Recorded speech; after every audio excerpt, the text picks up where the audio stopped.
Sir, എന്നിട്ടാണ് കേരളത്തെ സംബന്ധിച്ചിടത്തോളം, കേരളത്തിന്റെ ആരോഗ്യ മേഖലയെ സംബന്ധിച്ചിടത്തോളം തീർത്തും അപകീർത്തികരമായിട്ടുള്ള കാര്യങ്ങൾ അദ്ദേഹം പറഞ്ഞുകൊണ്ടിരിക്കുന്നത് എന്നുള്ളതാണ്. സർ, ഇവിടെ പ്രതിപക്ഷാംഗങ്ങളൊന്നും ഇല്ലല്ലോ, അവർ പൊതുവെ പറഞ്ഞ ചില കാര്യങ്ങൾ പറഞ്ഞു പോകാം.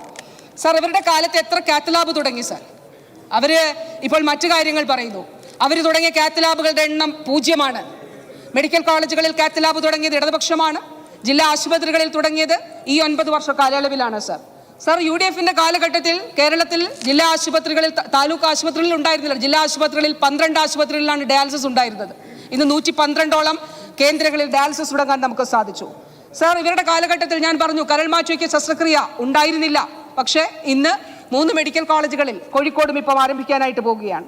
സർ, ഇവരുടെ കാലത്ത് എത്ര മെഡിക്കൽ കോളേജ് തുടങ്ങി? സർ, എത്ര മെഡിക്കൽ കോളേജാണ് തുടങ്ങിയത്? കഴിഞ്ഞ സർക്കാരിൻ്റെയും ഈ സർക്കാരിൻ്റെയും കാലഘട്ടം മാത്രം എടുത്താൽ, അതിന് മുൻപുള്ള ഇടതുപക്ഷ സർക്കാരുകളുടെ കാലം എടുക്കാതെ ഈ 2 സർക്കാരുകളുടെ കാലഘട്ടം മാത്രം എടുത്താൽ സർ, കേരളത്തിൽ 6 മെഡിക്കൽ കോളേജുകൾ ഈ 9 വർഷത്തിനിടയിലാണ് സർ തുടങ്ങിയത്. ഈ സർക്കാരിൻ്റെ കാലഘട്ടത്തിൽ 4 മെഡിക്കൽ കോളേജുകൾ തുടങ്ങാനായിട്ട് നമുക്ക് സാധിച്ചു. പത്തനംതിട്ടയിലും ഇടുക്കിയിലും കാസർഗോഡും വയനാടും മെഡിക്കൽ കോളേജുകൾ തുടങ്ങാനായിട്ട് നമുക്ക് സാധിച്ചു.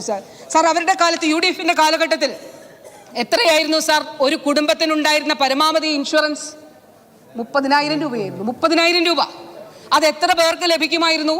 പരമാവധി 40,000 പേർക്കാണ് ലഭിച്ചുകൊണ്ടിരുന്നത്.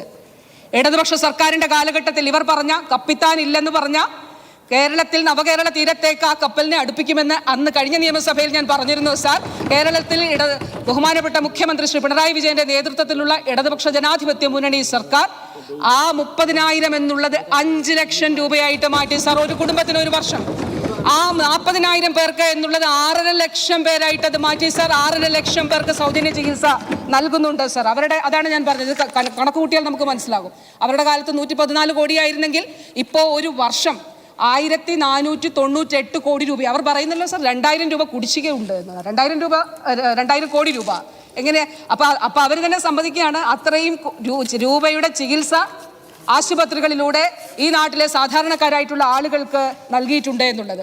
സാർ, UDFന്റെ കാലത്ത് എത്ര ആശുപത്രികളിൽ NQS അക്രഡിറ്റേഷൻ ഉണ്ടായിരുന്നു? Sir, national quality accreditation 0. നമ്മുടെ കാലത്ത് 262 ആശുപത്രികളിൽ ഇപ്പോൾ നാഷണൽ ക്വാളിറ്റി അക്രഡിറ്റേഷൻ അത് സാധ്യമായിട്ടുണ്ട്. സാർ,